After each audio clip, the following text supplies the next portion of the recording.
This is a hotly debated topic sa church. Can woman be a pastor? Sa sobrang dami niyo pong nagme-message, nagko-comment, asking this question. Today, i-discuss natin yan. Pero magbibigay muna ako ng reminder sa inyo. So, I'm not gonna give my own opinion because my opinion doesn't matter. And second, wag po kayo magko-comment based on your feelings. Always go back to the scripture. And since this is a sensitive topic, of course, I will pray first. Father, I come to you with a humble heart. Please help me to be true to your words and at the same time to be more sensitive about the words that I'm going to use to discuss about this topic. I pray na hindi po ito mag-cause ng division sa body of Christ. In Jesus' name, Amen. Again, hindi po ito man versus woman na discussion. And as a body of Christ, I love you all and wag po kayong magko-comment based on your feelings dahil nag-base kayo sa experience ninyo. Let's say, maganda yung naging experience ninyo sa church ninyo, sa environment, you love all the people and you love the woman pastor kasi magaling siya mag-sermon.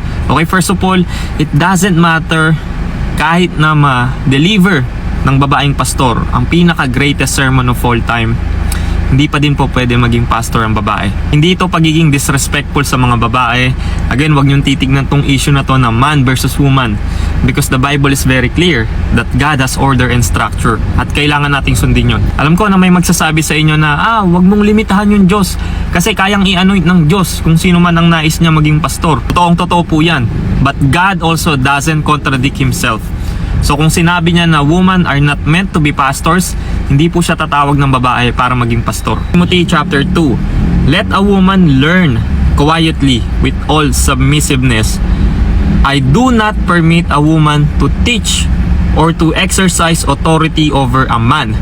Rather, she is to remain quiet. Malinaw po doon na hindi po pwede magkaroon ng spiritual authority ang babae over a man.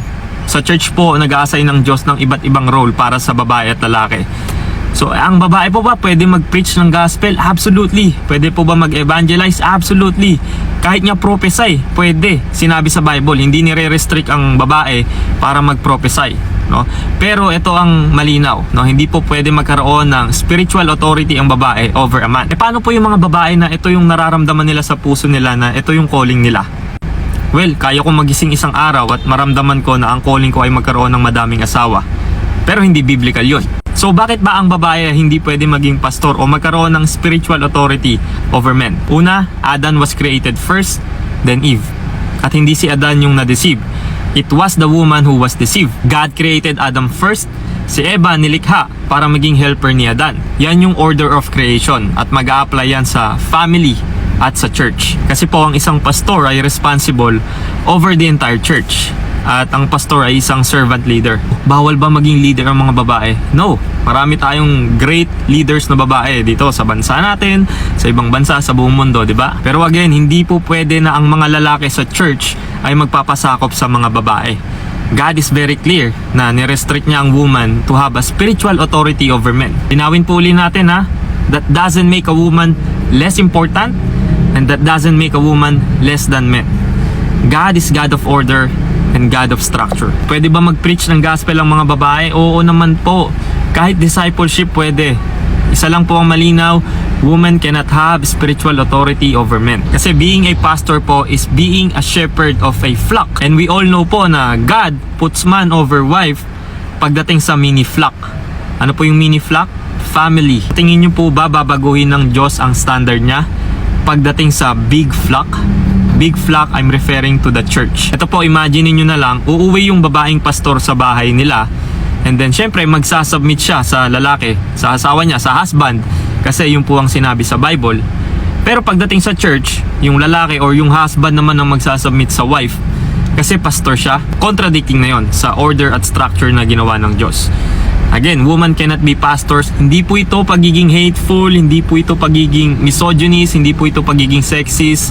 That's the biblical answer. That doesn't make woman less important. Again, no, napakadami pong ministry sa church na nagdidepend sa mga babae. Kasi they can still exercise yung spiritual gift na natanggap nila, but not having spiritual authority over men. Yun lang. But they can still preach the gospel, evangelize, even discipleship.